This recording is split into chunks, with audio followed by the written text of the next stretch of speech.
My name is Andrew and I'm going to be telling you how to experience the most fulfilling, mind-blowing Lent you have ever experienced your entire life. And when people talk about Lent, it's almost as if it's a synonym for giving up chocolates and sweets and social media. No, Lent is not just about chocolate, sweets and social media. The first thing you have to remember when you're thinking about Lent is that it's 40 days. 40 days reminds us of the 40 days in the wilderness that Jesus Christ spent when he was getting ready for the great public ministry that followed immediately after that. Lent is supposed to prepare us for the rest of the year, as it were, because it always happens at the beginning of the year, around this time of the year. One of the things that characterizes this period of Lent is self-denial and daily mortifications. What does that mean? It means you're basically doing things that you would not generally like. I guess that's where people got the idea that they have to give up chocolate. But the point is not just that we want to do something that we do not like.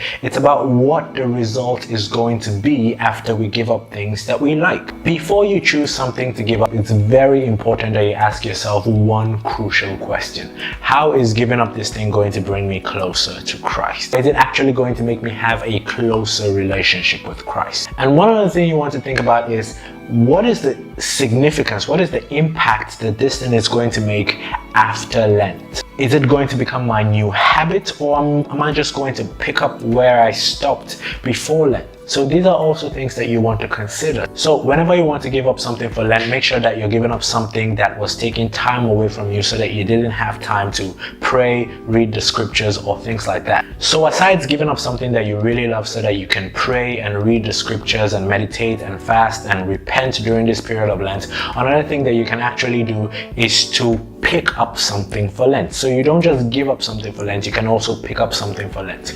A very good example is that you look at other aspects of your life, not just the spiritual aspects, but you look at other aspects of your life that are preventing you from living your life according to your God-given purpose, what God plans for you. And then you can pick up habits during this Lent that is going to help you to live out that God-given purpose more fully, something that is going to make your life more enriched. So an example of that would be, say, I used to wake up every day at 6 a.m. Now I've decided to move the time I wake up back to 5 a.m. or 4:30 a.m. Normally I wouldn't be doing anything between those hours because I would be sleeping, but now that I've found a way to make those hours a part of my life, which means I'm conscious, I'm awake during that time, I can actually make use of them to have a morning routine, to pray, to meditate, to read the Bible, to do an exercise, to cook a healthy meal. And just by moving the time I wake up back by an hour, I can accomplish so much more that I wouldn't be able to accomplish if I was sleeping in.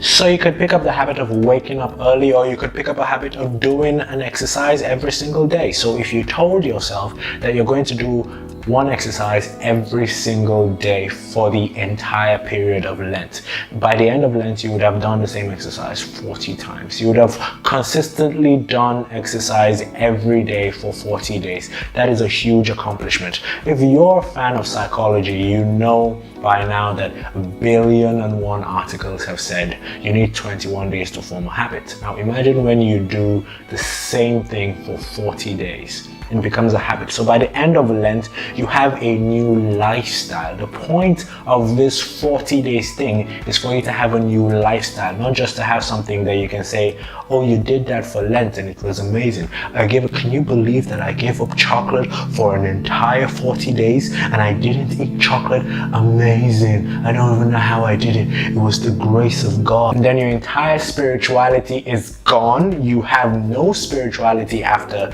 Lent. You have no discipline after Lent. You have no new habits that you formed after Lent because you were so bent on not eating chocolate or on not going on Instagram or Facebook or something that you completely forgot why you were doing it in the first place. So let's recap everything that we've learned. Anything you give up is supposed to be something that is keeping you from God right now, making you have less time from God. And when you give it up, you use the extra time to build a relationship with God through prayer, through reading of scriptures, through meditation, and all those other things. And anything you pick up is something that is going to give you a better meaning to your life and help you achieve the goals and the reason that you were put on this earth in the first place. So at the end of 40 days, it's almost as if you're a completely different human being.